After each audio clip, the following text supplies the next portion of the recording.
Okay, welcome everybody to another episode of I'm Doing Great.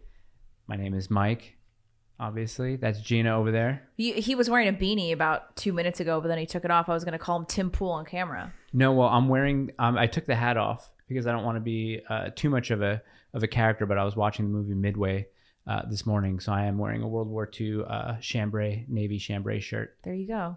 Took the beanie off, or the watch cap off. Is this the first episode you've done without a hat on? No, it's like the third.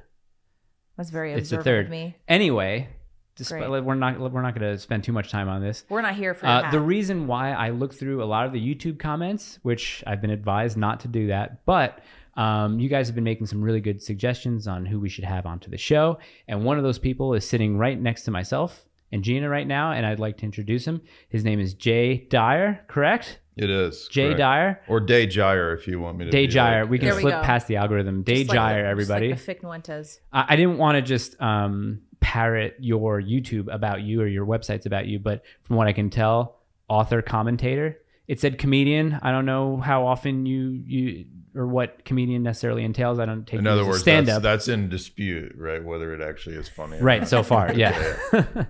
But yeah, give us a little background to yourself. Right. So I do. We do film analysis. A lot of our more comedic stuff is when we do our podcast. My wife and I on movies. We do symbolic breakdowns of the films. We get pretty wacky. We do some sketch type stuff here and there. We do debates. Done a lot of debates with high profile people from various religious traditions, atheists, Muslims. I host the fourth hour of Lord Voldemort's show, as he's called. I do, what else do we do? Geopolitical breakdowns. We get pretty deep into that domain, do a lot of lectures on that. And that's everything, I think. And then, yeah, I've written 2 books, got a third one on the way.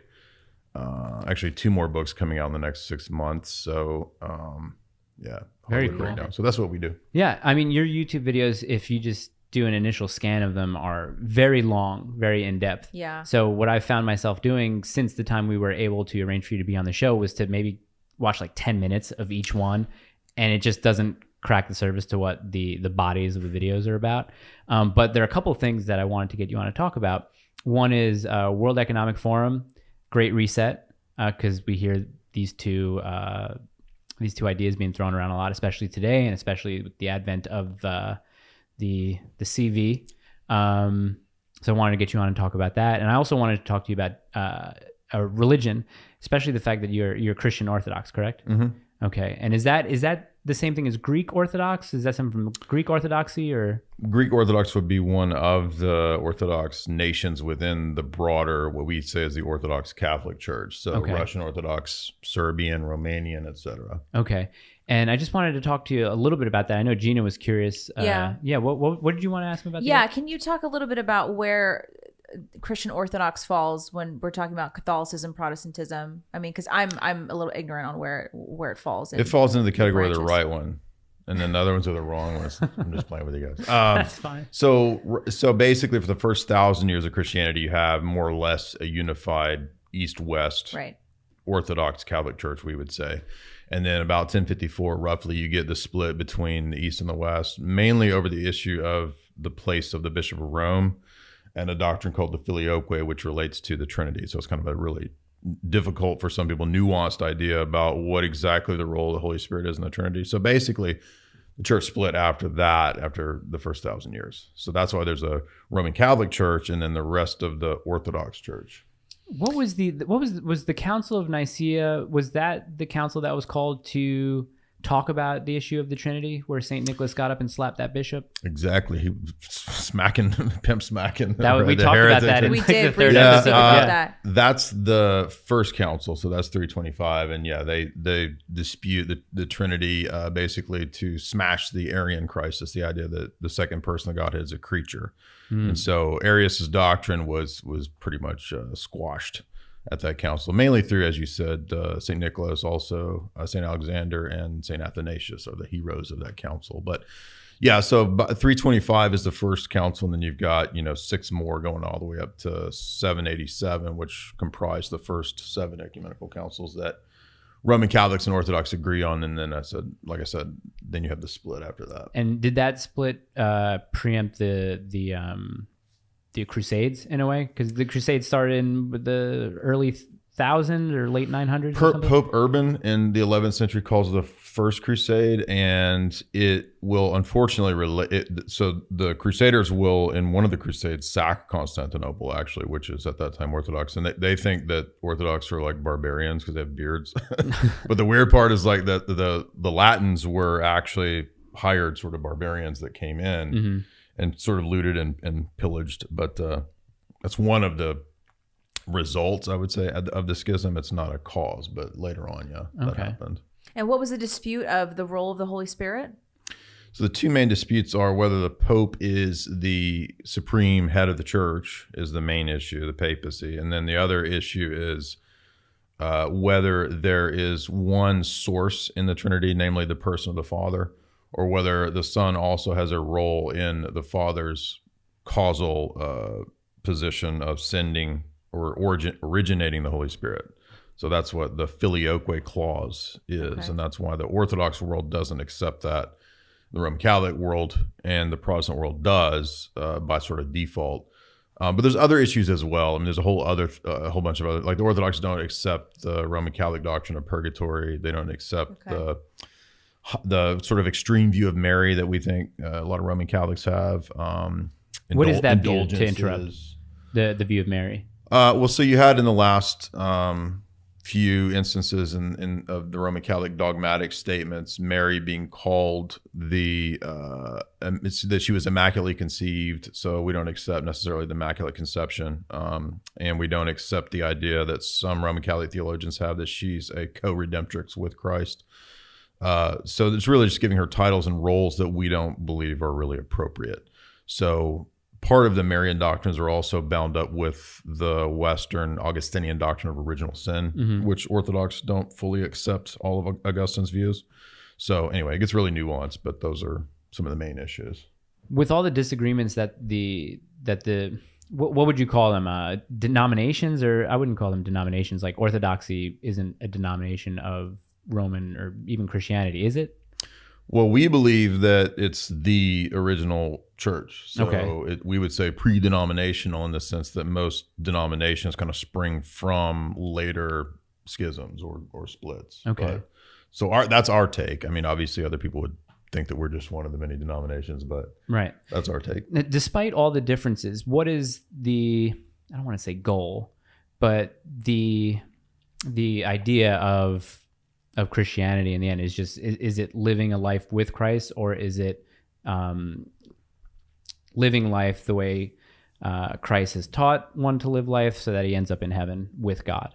Is that the ultimate goal, or the ultimate, I guess, I don't know how to phrase this question. I probably should have thought about it. Doctrine? No, but just, what all these denominations have different ideas of what Christianity is, right? But what is there's got to be a common theme that they all share as far as, life after death, living through Christ and then living with Christ in heaven. I would assume that that's kind of like the end, not the end game, but the end goal. Yeah, I think most of the denominations share that idea that is sort of the goal. And then the explanations of how that works is, I guess, clearly where we would differ. So in terms of salvation, the Orthodox view is what's called Theosis, the idea that we participate in divine life to actually become deified. So it's not just, for example, not trying to unfairly characterize a lot of, say, evangelical or Protestant views. A lot of times the focus is on like morals, just being a good person, and that's what it is to live a good life. And certainly we agree that morals play into it, but our focus is also on what we could say is the metaphysical relationship, that it's not just morals, it's also a real ontological participation in God's own immortality, life, power, and glory. So there's another level, I guess you could say, to it in the Orthodox view that's not just about sort of reforming your morals. Okay. Who do you find yourself debating with the most? Is it with other Christians, or is it with Muslims or Taoists or Buddhists or atheists? There was no Buddhists at all for years of doing this until we had one dude finally came on a live stream the other day. And I was glad because I was like, yes, finally. It's like the gym and they're finally a Buddha. But they kind of have a philosophy where they don't really debate, because debate they can, but it kind of assumes certain views of logic that Buddhism doesn't really have a place for, either ors, right? And they're always trying to like get away from the either ors. But we did finally get a Buddhist dude, but he was the first in, 5-6 years of public debating. I've been debating since I was in college. I was kind of a nerd on the debate team and doing that in philosophy class and stuff. But public debates started with Adam Kokesh about 5 years ago. And I think, I remember. I would say it's about even between atheists and Muslims are like the top people that we've had debates with. And then after that would be Roman Catholics probably. So, and then all the whatever else. Okay, interesting. I wanted to ask you a question because in one of the live streams that you did, I watched it after the fact, but you were talking about Alan Watt. You'd read something that he had said, and someone had confused it for Alan Watts. And I personally like Alan Watts a lot. Like I've been getting into him a lot more recently. And what I wanted to ask you was, do you think, and I think I know the answer to this question, but do you think that there's any place for people like Ram Dass, Alan Watts, Eckhart Tolle to be almost a companion to Christianity, or the two have to be separate? You can't basically meddle in a little bit of Hinduism, a little bit of Taoism, or just mysticism in general, but then at the same time be a follower of Christ. I would assume you can't do that. Well, so Orthodox Christianity is unique in the sense that the primary focus when I was talking about theosis is mystical. So it is a mystical ascent to God, and that's really the focus of Orthodoxy, is the experience of God directly in the liturgy. So that's the goal. That's what sometimes people refer to as Palimism, or it's named after the medieval theologian, St. Gregory Palamas. So there is the primacy given to the direct experiential in Orthodoxy, which is missing in a lot of Protestant and Roman Catholic Christianity. But at the same time, when it comes to comparative religion, I think we actually have, Orthodox Christianity is an Eastern faith in the sense that it's not like Protestantism or Roman Catholicism focused on the reasoning faculty, even though that may sound absurd for me, given the fact that I'm constantly debating all these people. But we actually view it as just really kind of the doorway. Like debate, there's nothing wrong with it. It's a pointer. Apologetics is a way to point you to the door, but then you got to go into the liturgy itself and experience it directly. So it's a very, as I said, existential type of faith, more so than just a rational kind of discursive faith. But there is a place for the rational discursive. And we also have, there's a lot of good Orthodox comparative religion scholars and theologians. There's a book called Christ the Eternal Tao, where we can look at those things and kind of pick out of even, Far Eastern religions, which do seek to kind of transcend dialectics, the positive aspects. So, that's really interesting. You would like that book. Okay, cool. Well, because what I find myself doing, especially recently, I've been able to find, and this sounds so selfish when I say it, but like an inner peace. You know what I mean? But when I'm able to meditate, if I'm doing like an Alan Watts meditation or a Ram Dass meditation, I'm able to find this peace in essentially what I'm looking for from the world, where I've had experiences with Christianity where, I'm listening to the Sermon on the Mount and, I feel something inside of me, a connection there, but nothing like I do with meditation. So I found myself recently moving a little bit further away from Christianity. And it's interesting that you say that the Orthodoxy has a bit of mysticism to it. Well, be careful, because my friend, when he talks about Ram Dass, he says, well, Ram Dass was gay and his name actually means Ram Dass. I thought about that for a little bit. Yeah. But it was a cleric who told me that joke, by the way. So was it really? Made it even funnier. But, yeah. No, I like Ram Dass, man. I like him a lot. But is there what? Because growing up as a Roman Catholic, you don't get a sense of any sort of mystical aspect of God. You're in there. You're just you're repeating what the priest is saying all in unison. It's almost culty like, which I've said before. How does someone in the Orthodox faith, how do they experience that sort of mystical relationship with God as far as what goes on in a service? So the idea of the liturgy is, and one thing that's unique to Orthodoxy that is different from Roman Catholicism is that there was never any liturgical revolution. So after Vatican II, the Roman Catholic Church really kind of Protestantized their whole liturgy. So now you get guitar mass, you get, hippie priests, up there basically having rock and roll and this kind of stuff. And it's just really degrades the sanctity of the service. And so the traditional Catholics, people like Nic, like they would favor the Latin mass because of that sort of stricture and tradition. But in the Orthodox Church, it never left. Like there was never any liturgical revolution. So the liturgy is basically the same as it was 1700 years ago. So the idea is that that's really the central focus of where you have that direct experience. That's why the icons and the art play such a, I mean, we don't call it art, but to Western minds, it looks like, oh, the pretty pictures in the church. I'm not trying to insult you guys. I'm not saying that. But to people from the outside, it looks like, oh, there's all this pretty imagery, icons, basically. No statues or anything like that. And so that it plays a central role in the liturgy because we view it like it's supposed to be heaven on earth. Like it's the direct window to the uncreated. So you're going to the liturgy to experience uncreated realities in the here and the now. So that I think is very different from the sort of what's the word I'm looking for? Desacralized view of worship that the post-Vatican II Roman Catholic Church kind of instituted. So at the same time as it being very ordered, it's still, I think, avoids the notion of the idea that you don't have an individual experience. Okay. Does that make sense? Yeah, no, it does. Do Orthodox Christians go to confession? Yeah, we Same have. way the Catholics we do? have many of the same approaches. I mean, it's a little different. Like there's no booth, so you don't like go in a secret booth and whisper to some person that you don't see. But it's more of a direct thing where it's like a spiritual father, so he knows you, and you always go to that person, so he kind of gives you medicine. Whereas in the secret booth, it's more like a transaction. Like like an exchange. That's interesting. Yeah. Well, essentially, that's what it is. It is the transaction. Okay, say 10 Hail Marys and you're good. You're good to go. Yeah. Right. Yeah. But this is more of a thing where you're seeking healing from the problem rather than just sort of like, oh, okay, I've screwed up this week, so let me go pay my 10 Hail Marys, right? Right. And I know because I was Catholic during my 20s. So Okay. Yeah. I mean, same. It's all Catholic schools up until after college. But do you find modern Christianity disingenuous?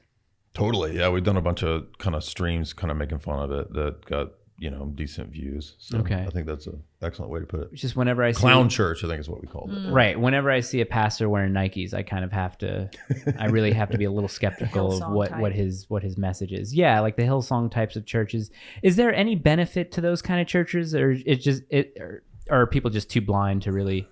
I always call it business church because I feel like, before they got hip, in the last 2 decades, it used to be when you go to those kind of churches, it was like a business meeting. I was raised Protestant and attended a lot of those kind of churches. So I think business church really turned people off. So then they try to be relevant, right? So you got this whole, in the 2000s, the emergent church movement. And I read into all that, and all that was really just kind of constructed by social engineers. It was like, is church just another kind of corporate strategy? Yeah. You know what I mean? Yeah. And I think when you see through that really just people don't find that very appealing.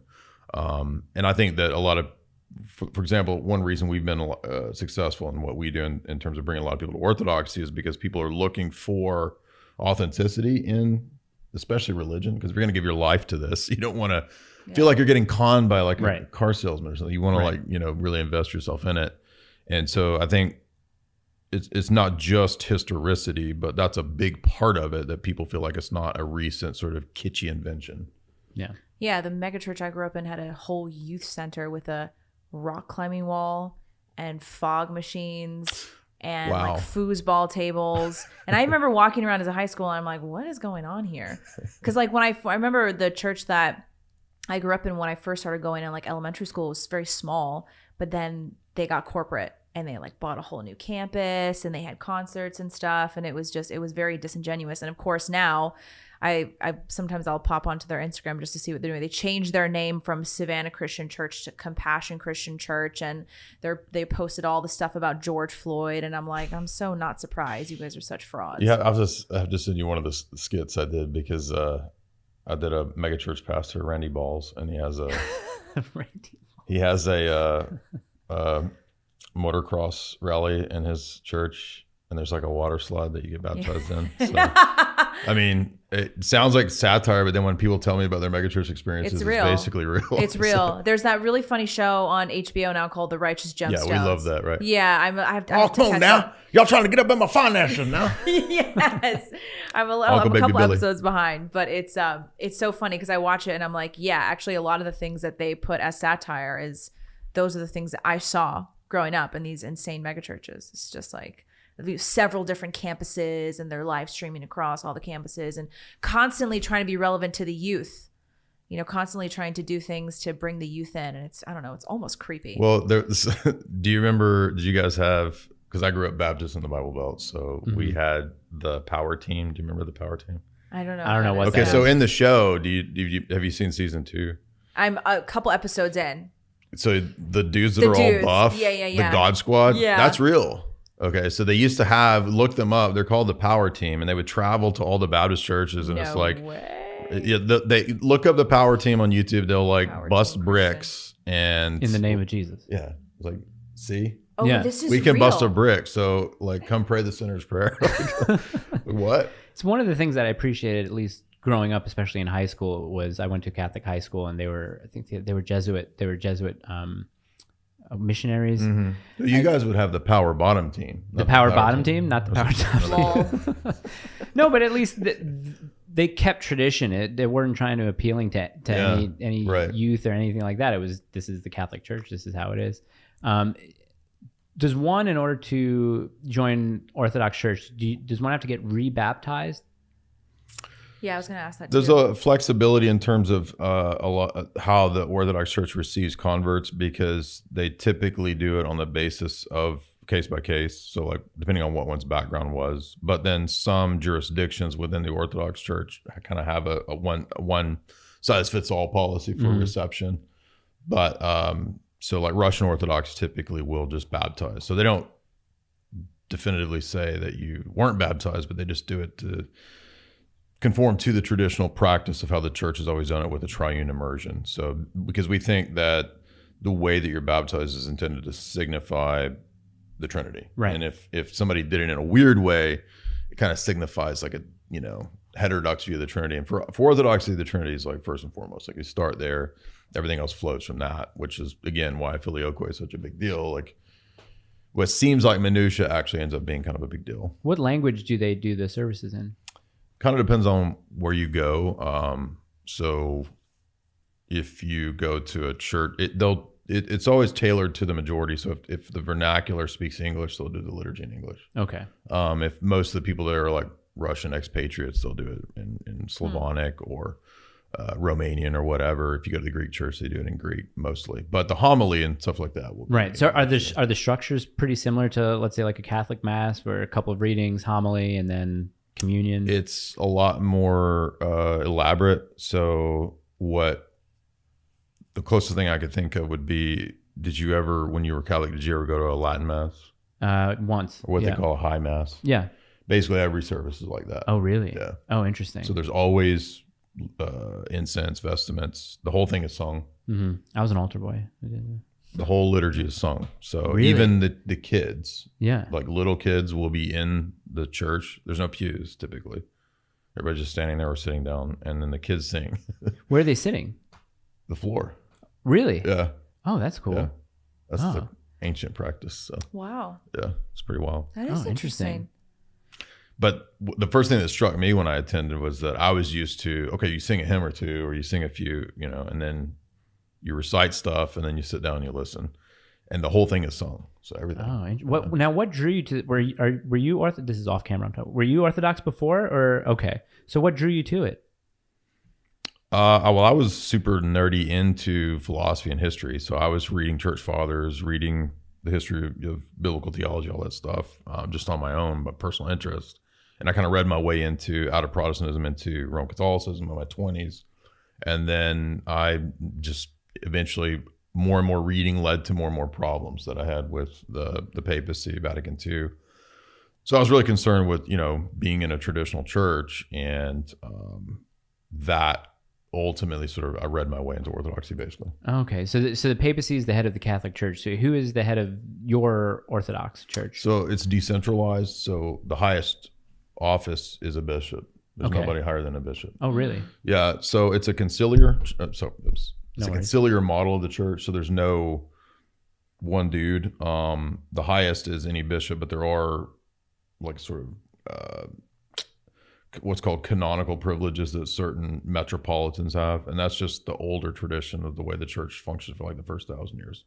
So we would, if Rome had never split, we would have considered Rome the first of the patriarchs. Okay. Amongst the many bishops. So interesting. And I have a question for you. I want to get at Gina if there's anything that you... Oh, it was dead air. I'm just thinking, I'm so curious because, I grew up Protestant, but was very, very disillusioned with the whole Protestant megachurch thing. So when I left high school, I probably identified as atheist or agnostic for like most of my 20s, and then came back to Christianity just a couple of years ago. So this is very interesting to me. I don't think I've ever met an Orthodox Christian before. So it's like, there's in Brooklyn, new. I think there was a pretty big, was it Greek Orthodox or like Russian Orthodox? Because there were a lot of, in Greenpoint, there were a lot of Poles, a lot of Russians and some Greeks in Astoria, especially in Queens. So I think there was a big population of Orthodox communities in New York growing up that I remember. But again, I never really met. Yeah, I also grew up in the South, though, in like South Georgia. So there's probably not many. Well, Orthodox has really grown. It's one of the fastest growing churches. Is it? Yeah. How judgmental are you guys? Because I find myself recently being really disenchanted with Christians as a group. Not as a group. But I keep telling Mike that's like it's not Christians as a group. It's humans. People are annoying, and they'll always try to find some way to criticize you online. And especially if you're kind of catering to like a conservative Christian audience, they're always going to find ways to, to troll you about Christianity. The problem is that when we first started the show, I think I talked about my Catholic background, and he's like, oh, I might be finding my way back into Christianity, reading some things, getting very interested. And then as the show went on, people just kept on complaining that I was blaspheming all the time. And I didn't really get where they were again. And then we found out later. Well, you said God Jesus here, and then you said Jesus here. You probably shouldn't be doing that. And then a lot of the other comments were like, you're going to burn in hell. You should really stop doing that. And I said, they say that? Oh, yeah. I got a lot of burn in hell ones. Don't read the comments. Well, I read them just because if I didn't, we wouldn't end up with Jay here. But that's true. But no. She does a podcast too, my wife, and I always tell her, don't read the comments because you're going to get upset. Right? Have you read the comments that much? Okay, good. That's a rule that I should get into. But I'm the one who kind of like uploads everything and has to monitor everything. But where is comments are brutal, man. I get hated on all the time. So of course. The two people. Sorry, just to interject really quick. The two people who never read comments, and you can tell in the way that they deliver information: Tucker Carlson and Joe Rogan. They both have a freedom about them because they never, ever, ever read the comments. So they are just uninhibited. They're free. They're doing their thing, and they're both so successful in their own ways. And I think there's a lot of power to just not reading the comments because you're free. Well, the funny thing about comments is that people will, like, the weirdest, most ridiculous comment will stick in your head. Yeah. That you shouldn't even pay attention to. Yeah, 100%. Like, why do you snort every time? And I'm like, I've explained this in every live stream that I have really bad allergies, and there's dust in my library because of books. Yeah. And they're like, he does coke clearly because he constantly snorts. There's no other reason why a person would snort other than doing cocaine before every live stream. I'm like, so now I just own it. I'm like, time to do the cocaine before the live stream. So that's a good question. I think in any denomination or group, you're going to have super judgmental Pharisees. So, I've met a lot of Pharisaical minded Orthodox people, but they're everywhere too. So I think the coolest people I met the worst people and the best people are Orthodox. What do you think? Yeah. The best and the worst. Yeah. Okay. I think the more pious you become in that church, the more humble you are. Oh, really? Yeah, the less judgy you are. Yeah. So that's why that's why I say 4-letter words to sound cool and not judgy. Do you know of Cliff Nettle? Cliff Nettle. Mm-hmm. He's the Ask Cliff. Person that I always bring up. Right. what he does is he's been doing this for years. He goes to different college campuses and he will just stand there and talk about the gospel, and then he will debate with people who come up to him. And his videos, if you've watched 5 of them, you've pretty much seen all of them, but they still happen. And he's just debating, you know, moral relativists and atheists, and, you know, people saying, well, if I just live a good life, you know, can I go to heaven? And he says, if you know of Christ, but if you don't believe in him, then no. But if you've never heard of Jesus Christ before and you lived a good life, yes, you can exist in heaven. And that's who I've recently been watching to get kind of back into Christianity, because I understand it. I know of Christ.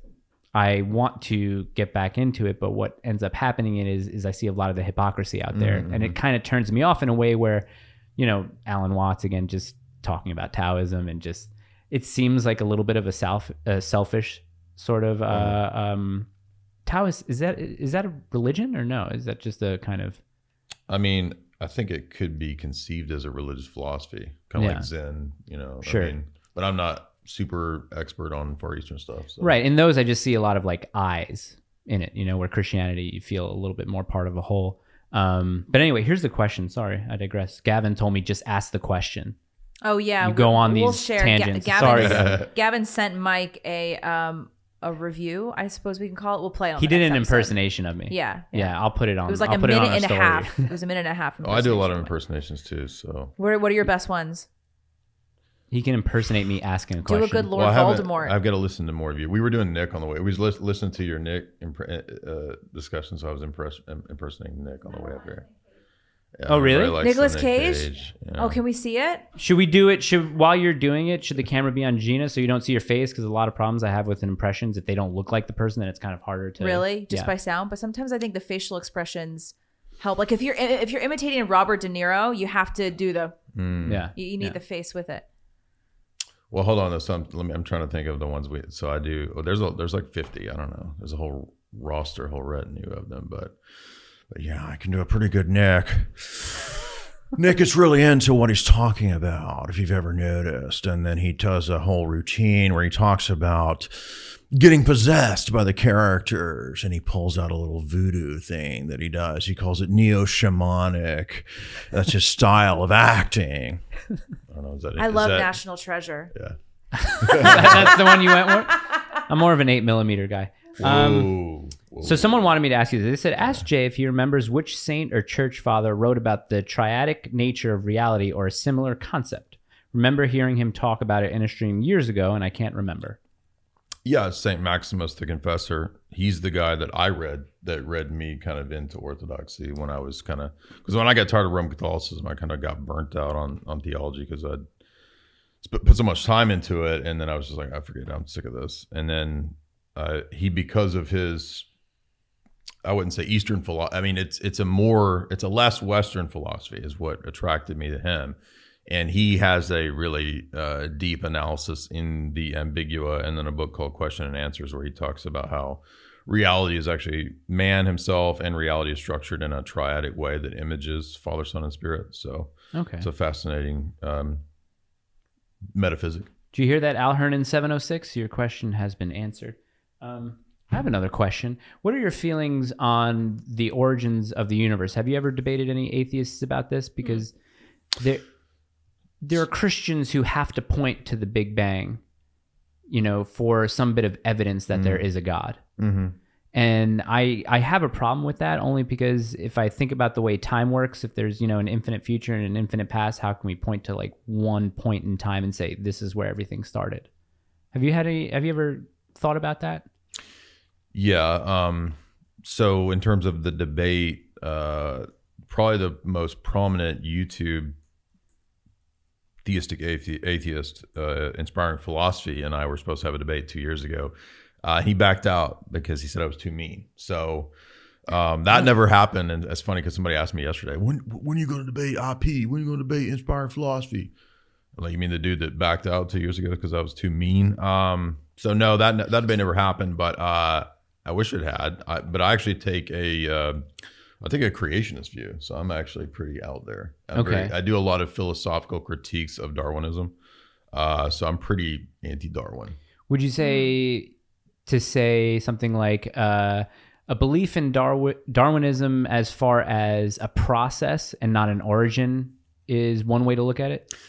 Yeah, if by Darwinism you mean adaptation, I definitely believe that the species has it hardwired into them to adapt. But I don't believe there's any proof or evidence. I think it's kind of absurd to think that one species mutates into another. So the transmutation of species, I don't believe in. But the soup. Yeah, but the idea of adaptation, sure. Yeah. Okay. Definitely. Oh, interesting. Yeah, I don't. That's one of the things that I had a problem with watching this guy Cliff. In a lot of his videos, he just continuously points to the Big Bang as far as the origin or the creation of the universe. And I always like the oscillating theory of the universe. It's just the death of one universe into the birth of another one that's just everlasting. It's tough. I can't wrap my head around it. I don't even know if we're supposed to or even be able to. Yeah, well, I think there is a unique, you can make a philosophical argument for creation ex nihilo, which would make time have a beginning point and a telos endpoint. So I do a kind of a weird, unique type of apologetic argumentation called transcendental argument. So that's a presuppositional critique, so to speak, of two competing paradigms. So basically you lay out the Christian metaphysic and its view of logic and metaphysics, et cetera. And then you compare that to any other paradigm, which will, in my view, kind of collapse. So the transcendental argument, I think, is the best argument for all of the Christian system, but it also includes creation ex nihilo, because if time is also eternal, then actually I think you would end up with arguments where you couldn't actually know anything. Right. Because the past and the present would also kind of be illusory. They wouldn't really exist if time is eternal. But it seems like humans are constituted such that they learn things in beginning, middle, end sequences. Linearly. Yeah. So that sequence, which is itself, by the way, triadic, if you read St. Augustine, seems to suggest that humans are just constituted such that we can only have knowledge in that beginning, middle, end way. And even communication itself, think about sentences, even if it's a mundane conversation, has a beginning, a middle, and an end. Arrival. Yeah. And so without that as kind of a structural precondition for reality or rationality or epistemology, I would actually argue that epistemology isn't possible. So I think that's a pretty good argument. What is epistemology? In the domain of philosophy, that's the doctrine of knowledge. How we know what we know. Are our beliefs rational? Can we justify our beliefs? Those are all epistemic questions. Okay. And would you agree that the problem with atheism is the idea that if they do the moral relativism, we're all just a bunch of matter floating around, and morality really means nothing. Do you agree that it's tough for an atheist to live that out? Yeah, it would be impossible to live out, which I suppose if you wanted to be a really consistent atheist, you could be like, well, I don't have to be consistent with my presuppositions. Right? There's nothing that binds me, right? So I could just do whatever I want. But the thing about that is that when an atheist comes to a debate, they're not acting that way, and they're assuming that there are objective, logical, rational principles that we're all bound to, hence debate. Otherwise, debate wouldn't be possible. Right. So if they're committing themselves to principles and they're engaging in the action of debating, what I'm going to point out is that you're acting or assuming that these logical categories and universal principles are the case as you simultaneously sort of deny them. And so I would point that out as a pretty fundamental flaw in their system. Okay. And earlier did you say theistic atheists before? Theistic evolution. So there are, like, one of the top guys who is an evangelical Christian who defends evolution. His name is Inspiring Philosophy. So he's a YouTuber guy who we were going to have a debate a couple of years ago, but he backed out. So gotcha. Okay. There are quite a few people who defend, the idea that Christianity and evolution are compatible. I don't think that they are. I don't necessarily hate everybody that believes that, but I think it's incorrect.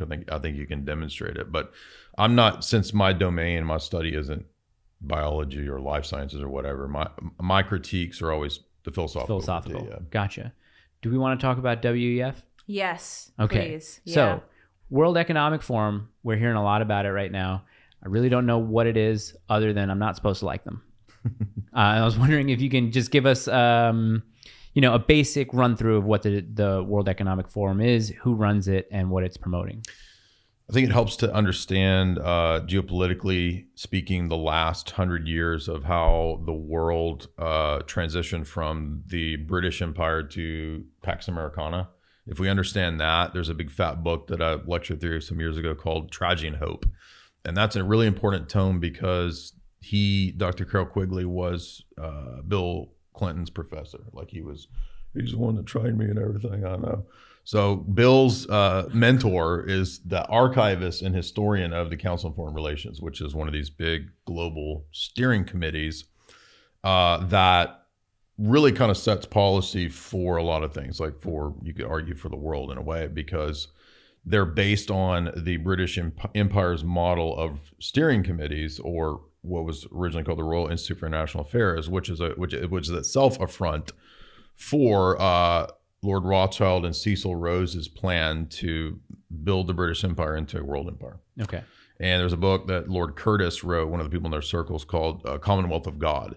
It doesn't have anything to do with God, but it was just the front, basically, the plan that they had to build this world federation.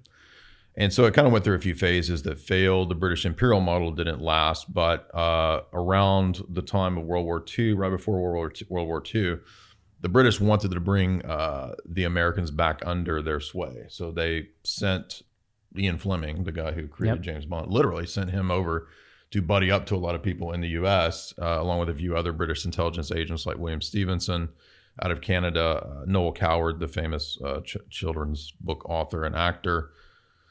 And they convinced FDR and other people, Bill Donovan, to create the OSS, which would become the CIA. And that's really kind of the busybodies of the deep state shadow government, you could say. And so they functioned perfectly to do their job to get the U.S. back into this, what's called Anglo-American establishment. That's one of Quigley's other books that he wrote that goes along with Tragedy and Hope. And this really is just the explanation of the Western power bloc. So for the last 100 years, we haven't really had sovereign nation states. We've had in the West a power bloc that succeeded in knocking out, in the 20th century, their two rivals, the Austro-Hungarian Empire and Russia. So that was the point of the two world wars and the Cold War. That's what Quigley's whole big book is about. And again, he's writing not as a conspiracy theorist, but as the archivist and historian for this clique. Okay. So what I did was, I was like, all right, so when I read that, I was like, this is crazy. This is real. And, you don't get told this, even in, the philosophy classes I was taking in college and whatnot. You don't learn this kind of stuff. So I was like, I'm going to get the writings of the elite for the last 100 years. And we've read, I think 50, maybe 60 now. And we just lecture through those. So all I do is basically just read from their texts, explain, summarize, and lecture what they say. Mm-hmm. And that demonstrates a continuity of plan from 100 years ago. And I mean, it goes back longer than that, but it's easy to pick out 100 years ago and then go all the way up to now with recent writings from the elite, like Klaus Schwab from World Economic Forum, who in his books has the exact same plan and agenda that people that were writing 100 years ago. So that's an easy way to see that, wait a minute, so the World Economic Forum is just another one of these sort of public steering committee debate groups of Fortune 100, Fortune 500, banking elite, et cetera, that are intent on pushing this Great Reset / ultimately world government model. That's the and goal. I mean, he even says it like in all these talks, right? We're going to get inside your biology. We're going to get inside of you, right? We're not going to change your mind. We're going to change you. Who is he, Klaus Schwab? Yeah. He was a foreign academic recruited at Western Ivy League universities to be part of this CIA / CFR created entity known as the World Economic Forum. Ultimately, he was recruited by Kissinger out of the superstructure of the elite. Okay. And Kissinger was kind of put in there by the Rockefellers. So it's the same Rockefeller who allied with the British elite, Cliveden, Sett, Astors, and so forth, Cecil Rhodes, Rothschild Group. So that's who runs our Western power bloc, is these people. And the World Economic Forum is just one of these many entities. Bilderberg is another one that people have probably heard of. But yes. Klaus used to be the head of Bilderberg. So then he then he went on to be WEF head. Is anyone to trust anyone who's involved with the World Economic Forum? I mean, it depends on, I guess, on what level. In the capacity, like let's say like a Dan capacity. Crenshaw or a Tulsi Gabbard. I mean, young leaders. Right. I mean, Putin was a young leader as well. A lot of people have been invited to those meetings. So, I mean, attending meetings and conferences doesn't necessarily mean that you're on board with everything that you're invited to. But at the same time, I mean, I think we should have a healthy suspicion of people that, because they potentially obviously could be. And I think it would be reflected in their, their voting record and their actions, rather than whether they attended a meeting or a conference. But, I mean, if you read Klaus's books, I mean, he's very open about what all he wants to implement. And again, I saw a clip of him talking about wanting to put a chip in everybody. Yeah. So that's real. They actually want to do that. Yeah, the whole so he in 2018 or 19 he wrote Fourth Industrial Revolution, and the last third of that book is about basically Skynet, like Terminator Skynet level stuff. And really? Like we're gonna so put social credit score for sure. That's part of it. Nanotechnology, Internet of Things, total Skynet tracking, all of that. Yeah. It's like the Black Mirror episode with Bryce Dallas Howard. Oh, right. To rate everybody. Exactly. Is there anyone that you know of who's prominent who's fighting this kind of way of the way of this wanted future that elites want to push, or are you kind of doing that? Well, I guess it depends on by prominence. Like, I mean, obviously, there's alternative media figures way bigger than my audience. That, sure. You've got Voldemort and Tucker. Lord You've got Lord Voldemort. You've got, to a degree, I guess Joe Rogan is at least aware of this, and at least on his podcast, he offers opposing views, which people don't like very much. But in amongst very wealthy, powerful people, there would be few and far between. I don't really. I'm wondering, just because I'm thinking of this as a movie, you have this group of people who could be characterized as villains, and I'm trying to think who would be protagonists or who would be heroes, sort of fighting this out front and not necessarily behind the scenes, but who would be the Klaus Schwab on the other side? Yeah.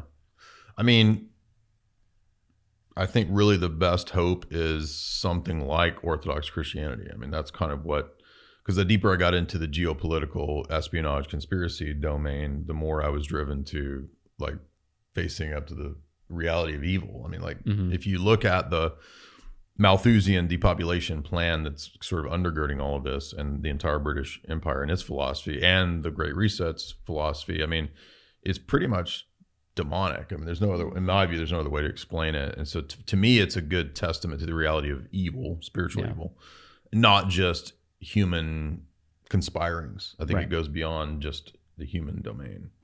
On some Da Vinci Code level of evil. Like real evil. Yeah. Right, like, exactly. I mean, like, human sacrifice, like mind control stuff. If you get deep into... What about the blood? What's the blood stuff? The drinking the blood for the adrenochrome? Right. Do you know anything about that stuff? That the elites are drinking the blood of infants or babies, and they scare them to get the adrenaline up. Right. Well, so I don't know how widespread that is, but it is a real thing. Right. And there are people who do practice, satanic rituals, black masses, etc. That do take that very, serious. very happy with my life, and I'm non-suicidal. They do take that. I love my life and my husband and my baby. So yeah. Well, someone wanted to ask me about, I can't remember who it was. Someone wanted me to ask you about your thoughts on Kanye, if you had any thoughts. Do you know who Kanye West is? I do. I don't have much of a... I think they wanted to know about what type of... Because they said there is devil worship within Christianity. Or there is demonic... Sure. Yeah. Like demonic worship inside Christianity. So someone who's saying that he's pushing Christianity can also have demonic imagery and sort of satanic worship within that, trying to push. Well, a lot of people who take their Satanism seriously will pretend to be Christians as part of their ritual process. So, and they can get away with a lot of things that it makes Christianity look ridiculous. So that does occur. I don't follow Kanye regularly. I mean, I like some of his songs. I think he's a interesting character. A lot of stuff that big celebrities put out, it's hard to know what's PR and fake stories and what's real. So I don't really know what all's real between him and the Pete Davidson drama and all that. Sure. But it's weird that he's had these kind of phases of kind of hinting like there is a real conspiracy amongst the celebrities. And, he hints at this every now and then, and he has this Jesus phase and whatnot. I don't really have any. He just recently came out and said that it's a setup that Pete Davidson is with Kim now because Pete's got the tattoo of Hillary, and Kanye was hinting that it was just it's all being orchestrated. Well, there's a there's a do you know of a guy named Larry Johnson? Yeah, I was just thinking about him actually. Okay. Yes. Yeah. So he's one of these numerology guys. Mm-hmm. That everything can be basically broken down into this number system. In other words, schizophrenia. Yeah. I'm joking. No, but yeah, kind of. When you see his post, you're like, oh my God. But he was saying that these celebrities get up to a certain status that can only happen from selling your soul, from sacrifice. It's why someone like Kanye's mother died, or people lose children, and then they, are elevated to this level of celebrity. Right. With the Kanye thing, and I imagine some people's problem, especially when regarding Christianity, is they see Kanye on the same stage as a Marilyn Manson, and I think it's Lil Uzi Vert, who has literal demonic imagery in the stuff that he puts out. So the question which naturally will come is, how can someone who presents himself as a Christian be on stage next to these two people? Is that genuine? Yeah, I think it does give us a healthy reason to question the authenticity of that. But then again, I mean, maybe what he was exposed to wasn't even authentic Christianity. Just maybe he went to Joel Osteen's megachurch. I think I saw Kanye on stage with Osteen at one point. Right, so yeah. I don't know if that's what he thought Christianity was. Right. I don't know, but there is definitely something to the notion of celebrities who want to rise up in that structure having to make their bones. I always just make the analogy to the way that everybody knows organized crimes and gangs work. And, I've done a lot of research, 2 books on Hollywood, and a lot of that overlaps with the music industry as well.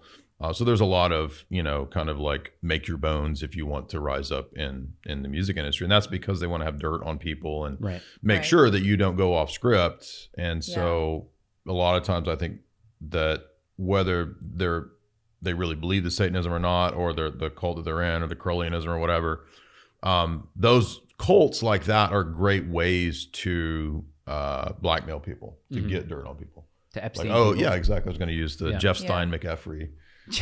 That's to guard on YouTube. Oh, right. Oh, thank you for that. Yeah, you're looking Larry out. I have a whole retinue of code words. Larry Johnson was pointing out a video of Rihanna who's apparently pregnant, and he did a close-up, and it looks very much like green screen. And then there's also, Larry Johnson's also someone who talks a lot about how Beyonce's twins, that was totally fake. Well, Jamie had a whole thing on Beyonce in her book. So she has a book too. We should have brought one of your books, but on Hollywood, I'm saying. We can drop that link in the description. Oh yeah, for sure. Too. But do you remember that? Like didn't she have a fake baby thing? Like what was the bump, right? The bump that's was fake. Yeah, I heard from somebody who works in security who said that he has it on very good authority that someone he knew in that field would literally watch her take off her belly and get on the plane. Like, just totally fake. Oh my God. Yeah. I mean, see, a lot of that stuff's like PR. Yeah. Remember Jacko's hyperbaric chamber? What's that? Michael Jackson. Oh. Yeah. So he would sleep in a hyperbaric chamber. Yeah. That was created by his publicist. So he never did sleep in a hyperbaric? Well, he would do it for the cameras, but not. Oh, right. So another thing that I think was totally fake was Chrissy Teigen's miscarriage. I think that was totally just fabricated. Yes. Yeah. We did a podcast with Chrissy Mayer, who went after Chrissy Teigen for that stuff, and made fun of her, went viral. It was funny. Yeah, I mean, it was so obviously fake. Right. Remember that? This whole Hollywood pedophile thing, I can't escape it from being untrue. It's got to be true, right? Just the way people act, especially with children, right? Have you gone into this in any of your books? Man, we're saying a lot of things, guys. We love life, okay? Well, the first chapter that I did in my book is Eyes Wide Shut. So I did like a huge deep dive on that. Which one, 2 or 1? Part 1 is the first 80 pages is Kubrick films. So I do an analysis of Eyes Wide Shut. Do you like Kubrick? Yeah. Okay. Yeah. Okay. I like Eyes Wide Shut a lot. Yeah. And I kind of argue that Kubrick was like, telling us what's really going on, Did he shoot the moon landing? I don't think so, no. Okay. Do you think that we went to the moon? This is devolving very quickly. But I'm a skeptic on a lot of mainstream claims. I'm not like a flat earther or anything. Okay. But I do have skeptical That was our views. next question. I have skeptical views of a lot of kind of normie science. Sure. So, but that doesn't mean that I necessarily adopt XYZ conspiracy. So, Right. But no, I take a skeptical approach to a lot of that stuff. I try to only really go into what I can document and prove. Right. So if I've read something from the elite that documents it, or if there's court cases like the finders of people doing, child trafficking, that kind of stuff, that's all public. I'll talk about that, but I don't really go off into stuff I can't prove. But the Kubrick stuff, especially with the influence of sex cults and Eyes Wide Shut. Yeah. Did you kind of went into... Oh, interesting. I'll be interested to read that a lot. Well, I wrote that too. That was 2016. So my Eyes Wide Shut analysis I wrote in 2010, and then I put it in the book in 2016 or 17. So, or 18, I can't remember. But I mean, it was a lot of what is in my books has been vindicated in the last few years. So, because I talked about Great Reset stuff, I talked about like mass forced stabbies. Yeah, that's in my book too. I call them jib jabs. There you go. Yeah, exactly. I don't want this episode to get taken off. Yeah, honestly. right. What do you think is there a next step? I mean, clearly Russia ended the VidVid. So what do you think is next for any sort of suppression or control?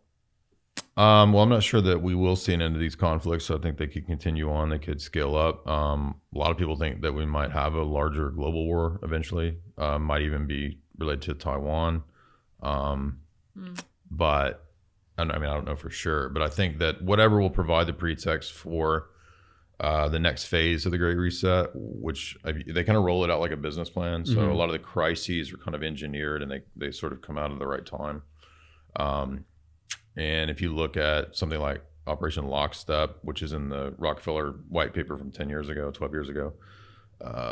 that predicted the scenarios. They give 4 potential scenarios. The CUFID was clearly the first one, Lockstep, but there's 3 or 4 other scenarios that they could roll out as well. That could include like mass cyber pandemic. So I covered Klaus's whole presentation on cyber polygon recently on one of the 4th hours of Voldemort. So massive cyber pandemic, or economic collapse. What would a cyber pandemic entail?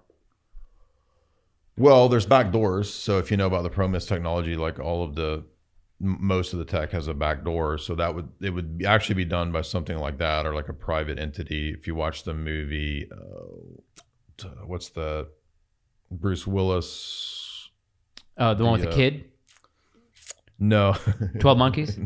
No. Well, 12 Monkeys is relevant, I guess, for the bio scenario. Well, I was thinking about Mercury Rising. No, it's the Die Hard Salvation. I think it's that one. So that one's about a massive cyber pandemic. Oh, one of the diehards. Yeah. Okay. And in that, it's a private entity. It's not like the NSA. It's a private entity that basically shuts down Wall Street and these different things. And there's like a big collapse, basically. So, but that's based on one of the Pentagon strategists, Andrew Marshall. Yeah. He wrote essays about that kind of stuff. So if you look up cyber polygon, they just ran these exercises as to what a mass pandemic would look like. Basically, it would be like the supply chains getting hit. It would be banks. It would be stock market, that kind of stuff.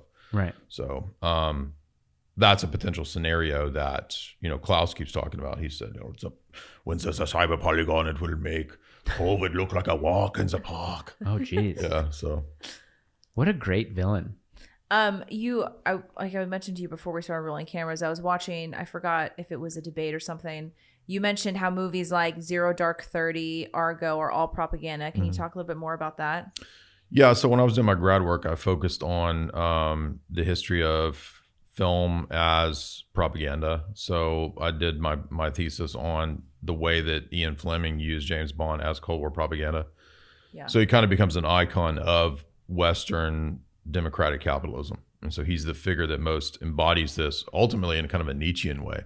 So what I got into sort of unexpectedly was how deep that rabbit hole goes. I had no idea how intimately tied to the Pentagon and the CIA and the different agencies Hollywood was. And it's like flip sides of the same coin. And then in the last several years, I was doing that like 10 years ago, but in the last few years, we've seen quite a few Hollywood people kind of themselves come out and talk about this. So I mean, Ben Affleck has talked about it in interviews. He's like, oh yeah, Hollywood and the CIA are the same, basically. Bruce Willis has talked about it in interviews. And many A-list celebrities actually do spying, and this is an old thing. Like, this goes back to the earliest days of Hollywood. Many of the A-list celebrities were spies. So what, like working like with the OSS? Mm-hmm. Oh, Mo like Berg. Humphrey Bogart or something like that, probably. Bogey might have been, I'm not sure, but Jimmy Stewart did side spying for the FBI. It's really? rumored, yeah. Wow. Errol Flynn was rumored to be a Nazi spy. Coco Chanel was a Nazi spy. Mo Berg, the catcher, was OSS. Julia Child, the famous TV cook, was OSS spy. Really? Yeah. Oh wow, I didn't know any of that. And there's tons more. I could keep going. What was the movie, the documentary? Was it Four came back about the Hollywood directors who went with the 8th Air Force and they were filming they were filming bombing raids, and they came back because one of the directors happened to have been on what was the plane that did the first 25 successful missions and came back and did a tour of the U.S. Not the Enola Gay, that was the atomic bomb. The Memphis Belle. Sounds right. And I think some really big directors at the time, were, I guess, volunteered for the army and were sent out to basically propagandize these missions and bring them back home and show them to audiences in the States. Yeah, the earliest, I mean, when the camera was invented, it was pretty quickly being used for war propaganda. Governments were using them right away. The Soviets used it for propaganda. Nazi Germany did. U.S. did. Some of the first blockbusters were war propaganda. So Howard Hughes's movie Hell's Angels in the 20s or 30s. That's a big gigantic. That was a blockbuster at the time. Yeah. It was all just war propaganda. Oh, really? So he was actually working with. He's one of the first examples of like a high profile producer director who was literally working like hand in hand with the War Department, I think is what it was called at that time. It was before it was renamed to be called the Department of Defense. Right, yeah. By Bernays, by the way, he came up with that. The War Department's such a better name. Yeah, isn't that cool? Yeah. It's honest, right? Right, It's like, yeah, we're exactly. the Department of War, we start shit. What do you want? We start shit. What do you want? Who was that? I'm going to my Tony. Oh, Tony Soprano? Yeah, I do a horrible Tony Soprano. It's a difficult situation. I can't. Oh yeah, do it. you tried to do it once. Sorry. It's not your best. You do a good McConaughey.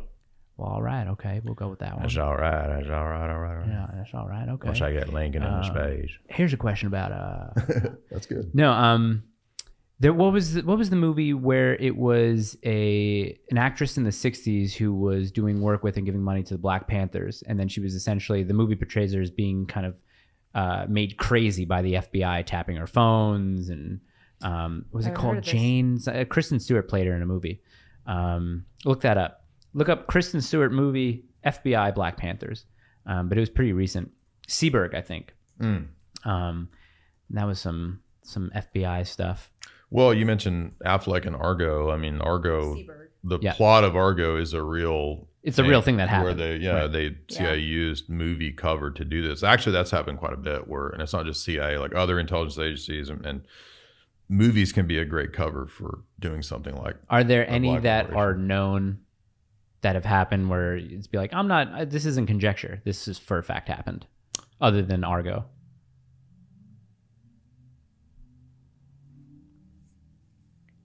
He's thinking about it. I'm thinking really hard. I'm trying to remember back to. He's thinking about it. There's a known British company that was doing films as a Soviet cover. So the Soviets actually had a British film company at one point.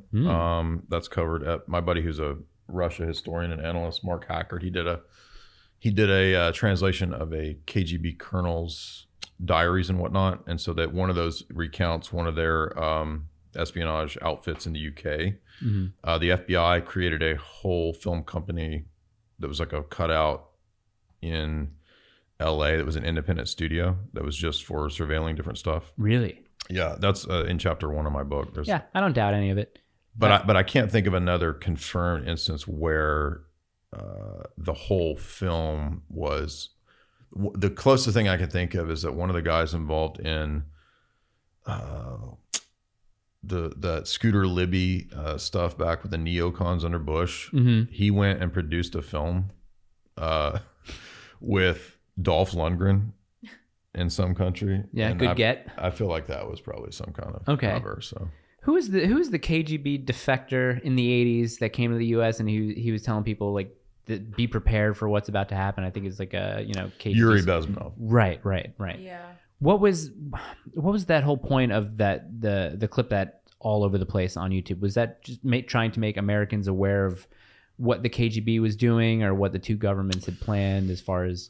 Well, what he says in those lectures, and if you remember, anybody who defects, they're going to be spouting the narrative of their new master. So really, Yuri Bezmenov's talks, it's not that they're all false, but they're all taken with a grain of salt, conformed to a CIA narrative, right? Because he has to put out now what the CIA wants. And so the problem with his account is that he makes it like it's the KGB running everything. Mm-hmm.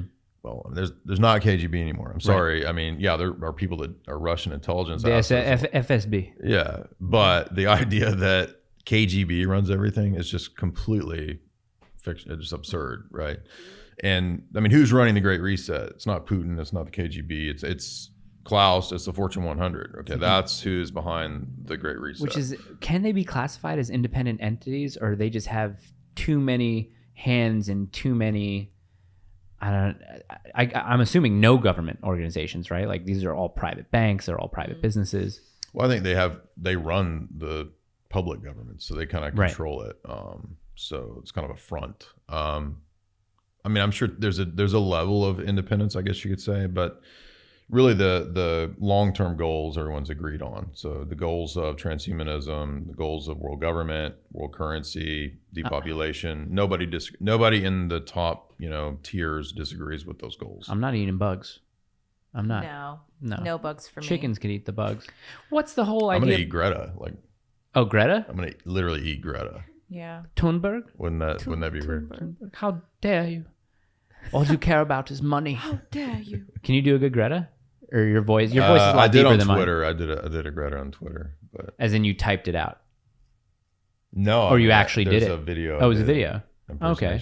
What was the movie with Robert De Niro about the forming of the CIA from the OSS? The Good Shepherd. The Good Shepherd. How do you like that movie? Do you think that was somewhat of an accurate? It's pretty accurate, yeah, because the Matt Damon character goes and learns his craft from the British spies, and then they kind of help set up that nascent OSS. So, interesting. Yeah, that's pretty accurate, and the way that he's recruited and the sort of tensions between the Catholics and the Protestant, the WASPs, right?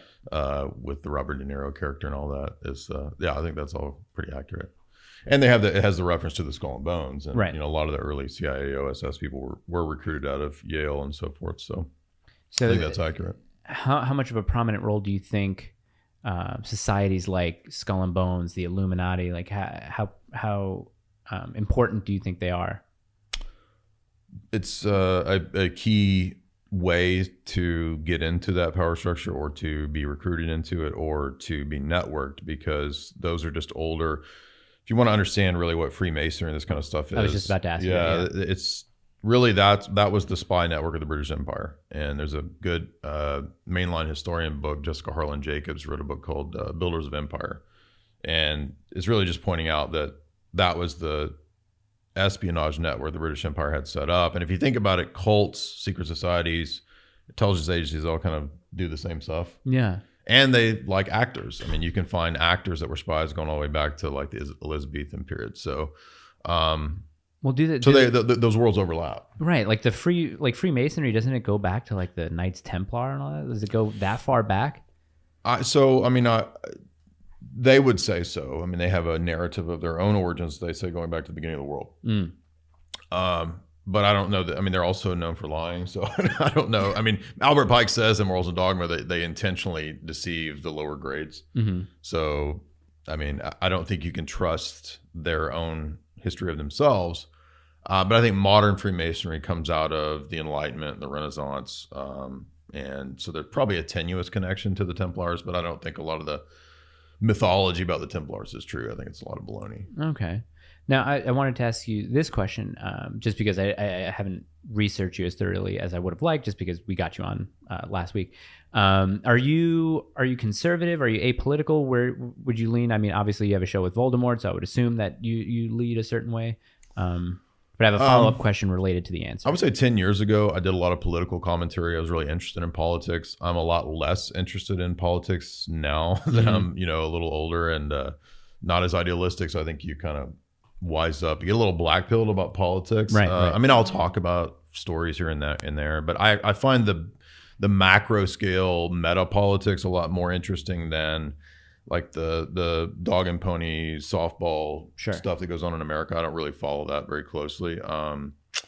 But in terms of my views, I would definitely be more of a social conservative. I'm not a libertarian. I'm very critical of libertarian free market stuff. I mean, there's aspects of it that I appreciate, but like classical liberalism, I critique quite a bit. So, okay. How long have you been hosting the 4th Hour Voldemort show? About the last year. Oh, okay. Because sometimes PJW does it. Yeah, there's about 5 of us that kind of rotate. 6, Okay. That do the 4th hour. Okay.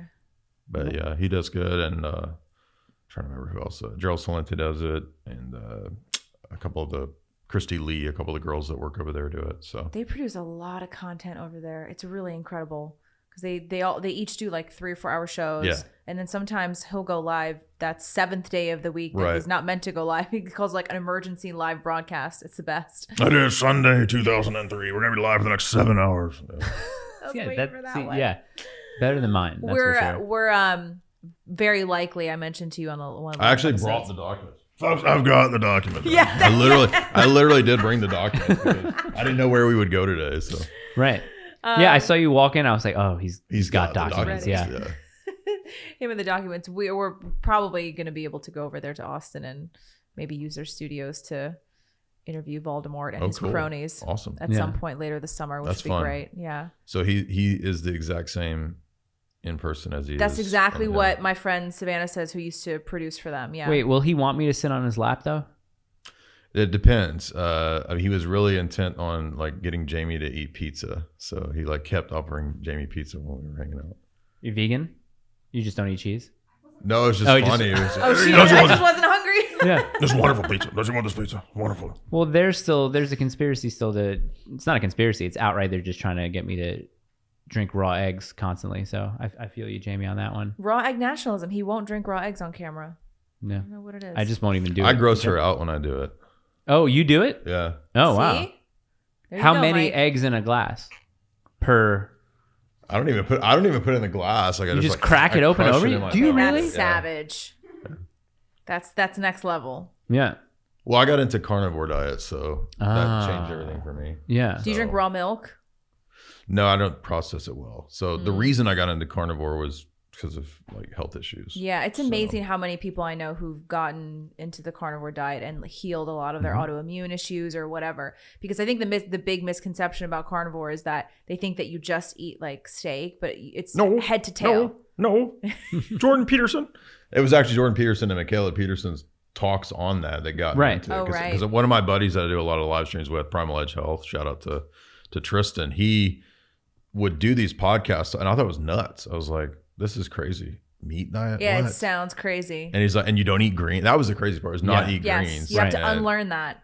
And so I listened to him and I was really skeptical, but I had really, bad like stomach issues that nothing worked. And then I heard Jordan Peterson and Michaela Peterson talking about it. And I was like, well, if it works, like, I guess I'll try it out. Because it sounds like Michaela was going through some severe She had autoimmune issues, really big issues. Severe. Yeah. Right. Yeah. But she even talked about like she did the carnivore diet, or I guess it was only red meat for her, and then tried to like, okay, this is working. Let me try like a little bit of like apple juice or something, and then it completely came back. And she's like, it's only red meat and water. Yeah. So are you only red meat and water, or are there different aspects too? I didn't have to get that extreme, but I was pretty bad. So I had to do like 95 to 95% meat. Like I might have a little bit of potato, a little bit of carbs, here and starch, there, but very, very, very low. And has that kind of cleaned up everything? Mostly, yeah. Yeah. Okay. That's great. Oh, So you can't eat those cookies I baked. That's what I was telling you at the okay. beginning. So No, I walk in here and there's like beer and cookies. Like that's right. the We two still things I don't eat. Gavin's Budweiser down there. Well, that's what I told him. Do you ever critique or debate with anarchists? We've had let's see, two anarcho-libertarian debates.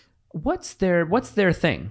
What's their whole modus operandi? Like, what is their whole? Just nothing. No groups, no hierarchy, nothing. No government, nothing. Well, I mean, that's the talking point, but I mean, like, then they want you to follow them and they're leader of their group. So there is a hierarchy. So there's always a at some hierarchy. point. Yeah, exactly. Yeah. I mean, I don't get how these like anarcho-capitalists, how can like those two seem diametrically opposed to each other? Yes, I would agree with that critique, actually. Okay. So I remember debating Kokesh, and we debated libertarianism and atheism. So he was an anarcho-libertarian atheist, and we debated both of those topics. That was my first public debate. And then debated Stefan Molyneux on the same topics, basically. Oh, interesting. So I don't think they had a good defense. I'm just always worried if I would ever be asked to debate anarchists. I don't know. Would it even be fruitful? No. Waste of time, maybe. It could be entertaining content. So. Yeah, that's the thing. I close up during a debate because unlike I'm sure that you can spout off, data points, statistics, historical references. I'll just be like, I don't like it, and that's it. That's my argument. Out. Yeah, I don't like it. I think men are much better suited to debate. Just let you guys do it. I'm pretty much a Spurg, so I can go crazy with debate. It drives her crazy. Are you? Is that what do they call it? An official diagnosis. Right. Yes. Yeah, exactly. That's fine. They're probably my Spurg is on fleek. I don't know. I don't know. That's my diagnosis. Right? Wait, I want to backtrack for a second and ask you, what if someone were interested to learn more about Orthodox Christianity, what are some books that you would recommend, or a good places to start? Because I'm going to take notes. I mean, if a person I usually tailor that recommendation to their background, so it would depend on what kind of where they're coming from. So say like me coming from a Protestant background. So if I was a Protestant person looking at Orthodoxy, I would say read something like there's a good book by Dr. Clark Carlton. It's a 3-part thing, and one's for Catholics, one's for Protestants, one's for like atheists, I think. It's called The Way, the Truth, and the Life. I forget which one. I think it's The Way is the one for Protestants. Yeah. So that's a good book. And then, for people that are Catholics, I would say something like Vladimir Lossky's book, Mystical Theology of the Eastern Church, is really good. For people who want like just a total historical introduction, I would say John Meyendorff has a book called The Church, or the Orthodox Church. Great. Those are some good intros. You like films? Oh yeah. Safe to say. What was the last movie you watched that really made you think? A lot of movies that leave an impression on me, I can't help but think for at least 2 weeks after I'm watching it, still thinking about it. It's funny you said that, because we were just talking about how not very many movies anymore really move me or impress me. Unmoved by movies. So, I mean, I can think of a couple that we did, just joking podcasts that were fun to analyze. We do a lot of B movies, kind of inspired by like Mystery Science Theater, Rip Tracks. So we like to make fun of the bad movies. But the last one that I thought was kind of weird and esoteric was an indie movie called Come True, about this chick that I was about to spoil the plot. So I won't tell you what happens to her, but there's really weird Carl Jungian elements going on in this film, and me and some other film nerds, we did a breakdown of that. But that was good. I think it's a 2020 movie. Okay. If you're looking for like a philosophical movie, but I honestly don't remember the last moving film that I've watched, although we have been watching a lot of documentaries. There's a good documentary that has me in it, believe it or not. That's pretty good. I mean, what is it? Other than me, it's called Hollywood DC. It's Sean Stone's documentary that Oliver Stone's son. So it's got me, Oliver Stone, Sean Stone, Greg Palast, the journalist. That one's good, and it just got deleted from YouTube. So it got censored because Oliver Stone's Hollywood, right? Ukraine, right? Yeah. Okay. So speaking of that, Oliver Stone did he do the documentary? Was he featured in that documentary, Ukraine on Fire? I think he produced it. Okay. Now, why was it taken? Do you know why it was taken down? Just because any narrative against Ukraine is contrary to the narrative. Really? Yeah. Jeez. So Sean moved it to Rumble and Rockfin. So it is available, but that's a pretty good documentary on like documenting the Hollywood deep state propaganda stuff that's not extremely conspiratorial. It's just, journalists and people who've, documented this kind of stuff. So that's a good documentary, but I don't know, man. What's the last movie you saw that was moving? She made us. Did you enjoy Arrival? Was the only one. I made fun of it. You didn't like Arrival? I dressed up like George Tsoukalos from Ancient Aliens, and I was impersonating him, talking about it. So.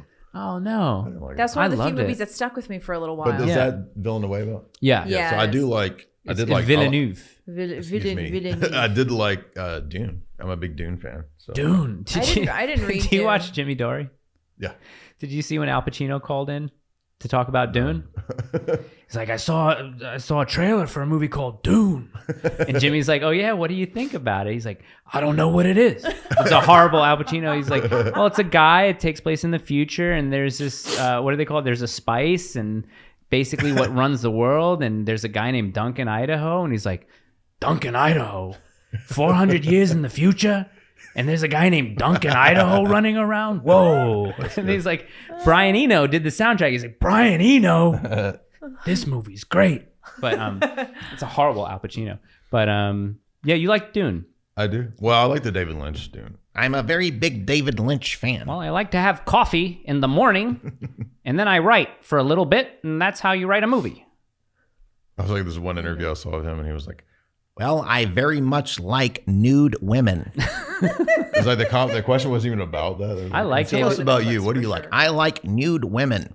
Very direct and not lying. What do you think about? Okay, so this movie messed me up for a while. Eraserhead. What? Eraserhead? David Lynch's first feature-length film, correct? Yeah, it was Eraserhead. It's we're trying to remember the name for that weird niche genre of body horror that's right. Body zygote. It's zygote horror. There's are there a lot of movies with zygote? Well, there's horror? a lot. There's like 10 like baby horror movies, and okay, David Lynch says that was because I just figured out what body horror means because we watched this movie called Titanie. The French. Oh, yeah. Did you guys hear about this movie? The one that Regis recommended. Oh yeah, it's this French movie about this girl who gets into a car accident and has a titanium plate put in her head. Yeah, I saw that trailer. And now she just like bangs cars and people and kills them. Was it good? Regis loved it.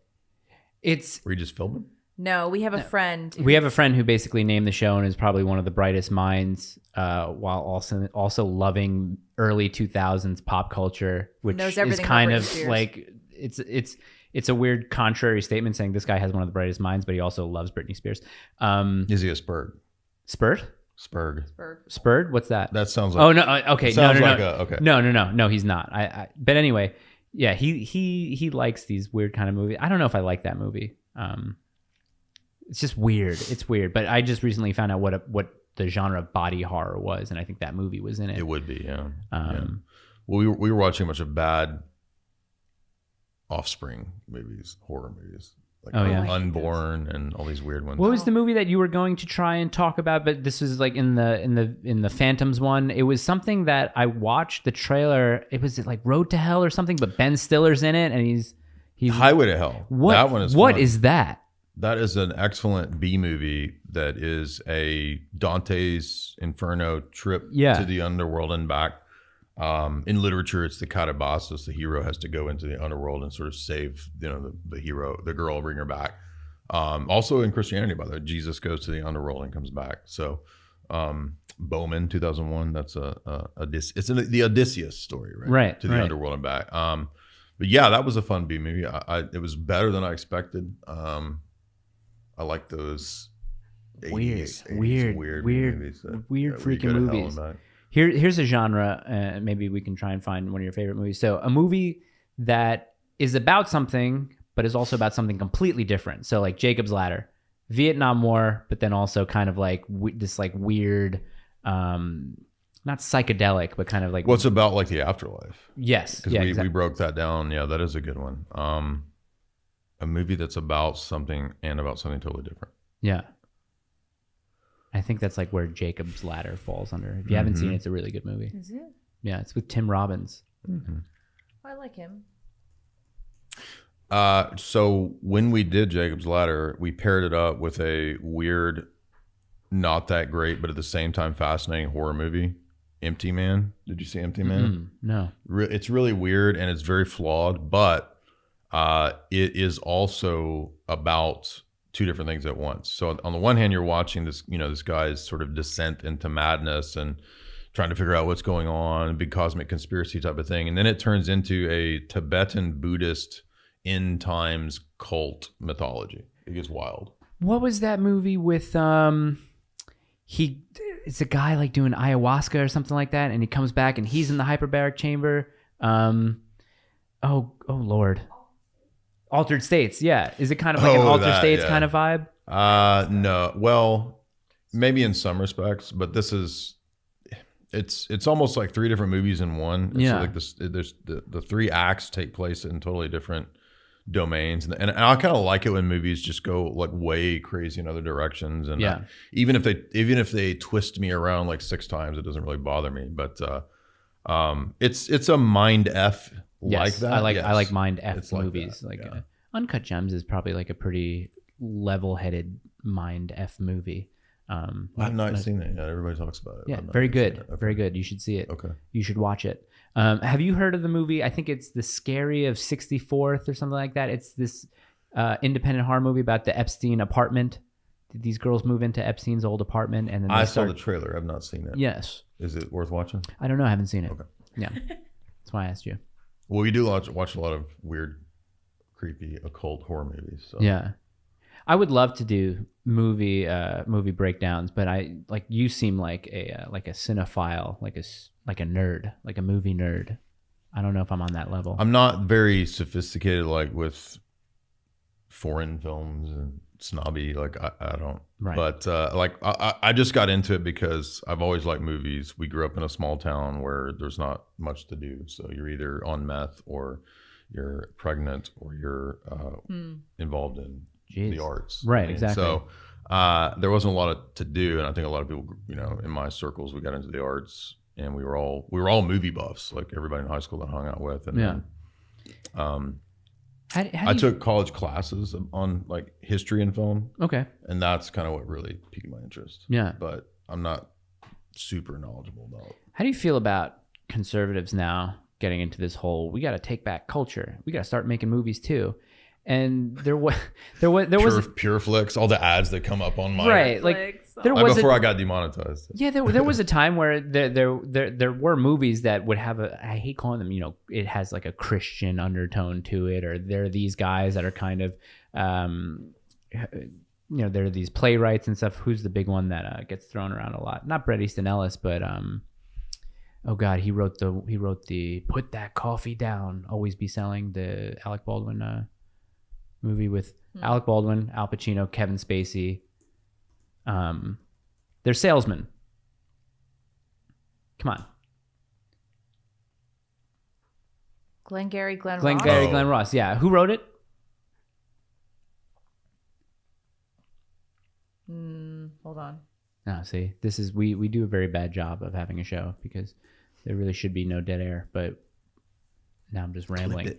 This is the problem. No edits. David Mamet. Oh, David Mamet. Like Mallet is said to be somewhat of not a conservative, but he's definitely. Yeah, I remember he had his libertarian turn. He became a libertarian sometime in the mid 2010s, I think. It just seems as like this weird thing. Like we gotta make like conservative art, and we gotta take over this culture. And every time it's attempted, I just see it as this big, like whiff. So I think that the key to that is to look at the way that classic Christianity did it. If you read Dostoevsky, I mean, he's writing Orthodox philosophy into his novels. If you get into, I mean, there's, for example, modern Orthodox Russian films are pretty good. There's Man of God, there's The Island, and these are really well-made foreign films in the sense of Russian Orthodox Christian films. Really? So I think that would be the best way to do it. But and I'm not trying to be mean to all the evangelicals, but when evangelicals do it and they just try to basically copy the existing structure and sound and aesthetic, it just comes off as really cheap, cheesy. Yeah, I mean, it's way too on the nose. Well, exactly. I mean, or if you go even more on the nose with something like Passion of the Christ and Mel Gibson, I mean, it's just blatantly like just a Catholic guy making a Catholic movie. It just happens to be Mel Gibson, but there's nothing really out like that because they're like places like the Daily Wire are moving into movies now, and it's just whatever. Yeah, I think so. Like we always laugh about these ads that pop up on the videos, Pure Flicks, and it's like these evangelical megachurch movies that they make, and they're so cheesy. It's like Hallmark movies. Yeah, exactly. Yeah, that's not necessarily taking back culture. No, it's not at all. And I'm not saying, leave culture up to leftists. So I'm just saying there's got to be a better way to go about it than I think the depth and the philosophy that you have about Christianity will determine the depth of the art that you produce. And so, for example, think about the aesthetics of the Orthodox. When you walk into an Orthodox church, and I mean, everybody admits it's like the best aesthetics, right? Yeah. So whether you think it's true or not, it's like the best aesthetics, religiously speaking. We got the best looks. Yeah. Don't you think they're going to produce good stories? Right. I mean, Dostoevsky's like the next Shakespeare. So I think he's a preeminent example of how that type of Christianity can produce the best type of art. Okay. I like that. Yeah. And, there's quite a few, like the Russian government, whatever you think of them, like they have in the last several decades been putting money into wholesome projects that aren't cheeseball. So go watch The Island, the Russian, not the Michael Bay movie, The Island, the Russian movie. It's on YouTube. Watch Man of God. Yeah. Who was, the World War II movie Come and See?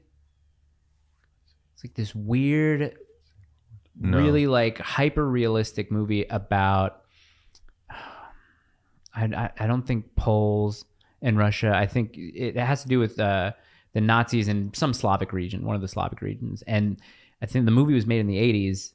Super hyper realistic. They used live fire when they were shooting some scenes, and just like submitted the main actor through just like this torturous regime of making this movie. But there's a Russian director who gets copied a lot. They did it with that Leonardo DiCaprio movie, The Revenant. A lot of the scenes and setups in that movie mirror this one Russian director. Is it Tarkovsky? Yeah, Tarkovsky. Yeah. So his son is sort of he just put out a documentary on his dad, and so my priest is friends with him because he's a Russian priest, and so we're trying to set up this interview, which he's agreed to do it, but he's hopefully in the next year he'll come on my channel. We're going to do a sort of a review of all the Tarkovsky canon. Oh, interesting. So and he's got some good ones. I forgot to mention Rublev. That's obviously a Orthodox classic that Tarkovsky did. Stalker is pretty good. I have a hard time. I'm still deciphering what Stalker's about, but I'm not a huge fan of Solaris. But yeah, there's a lot of. Oh, that's right. He's like the Kubrick of Russia. Of Russia. Yeah. Okay, interesting. Yeah. As we're winding down here, what is something that you would? Because I asked this question to Nick. What is something that you would maybe push people, or something to research for people to research on their own, or kind of look into because you find it interesting yourself? Orthodoxy, I guess, would be the first one. Take a look at Orthodox Christianity. Go check out a liturgy, or watch it on YouTube or something if you can't go to one. There's a good documentary called Fountain of Immortality that explains Orthodoxy from a unique angle. There's another really good documentary called The Icon. It's a 7-part documentary that explains Orthodoxy from the vantage point of aesthetics. So those are good ones to check out. Go watch the documentary that Sean Stone did, Hollywood DC, because that was kind of highlighted one of the things that I was up to. What else should people check into? The Transcendental Argument for God. Okay. If you're an atheist, if you're a skeptic, an agnostic, and you want a logical argument for God's existence, you could see that in the debate that I did with Matt Dillahunty or Stefan Molyneux, where we present the transcendental argument. So those are a couple of things that come to mind. The transcendental argument for God. Yeah. Oh, okay. Very interesting. Cool. Well, thanks, Jay. Yeah, dude. Thanks for coming. Look at that. Like almost like 2 hours. Thank you for making the drive. We it was really a lot of fun. Yeah, really appreciate it. I was honored that you guys asked. Oh, well, thank you. Well, thank the YouTube commenters who sometimes get it right. Now that we know you're not too far away, we'll have you on again. Okay. Yeah, for sure. Yeah. Maybe like when we do like a first live show or something like that, but in front of people, we can have a local panel. I think. It'd be I mean, honestly, sometimes I feel a little bit like a normie talking to you. I'm like, gosh, there's a lot of things I need to. Yeah. No dearth of knowledge there. Where can everybody find you? So I have a website that's kind of all of my stuff goes there, jaysanalysis.com. There's a membership section for like getting access to the archives, all the lectures and talks the last 5 years or so. Like I said, we do the Global Elite Book Series where I lecture through all the writings of the elite. That's all there. I'm on YouTube under my name, social media under my name. And then we're big fans of Rockfin, which I was going to tell you guys you should get over on Rockfin. What's that? It's a platform. Jimmy Dore is over on Rockfin. He's one of the big names over there. I'm over there. Whitney Webb's over there. Richard Grove is over there. A lot of good independent media people are over there. Cool. And they're a great platform. So I'm a big fan of Rockfin. So follow me there. I do put exclusive content over there as well. And then you can find me over at Lord Voldemort's site, usually on the 4th hour, either Wednesday or Thursday. But cool. Yeah. Nice. Thanks, Jay. Thank you very much. You guys. Bye, everybody. Yeah. Bye-bye. Cool. That was great. That was a nice departure from the last. How long? Hour and a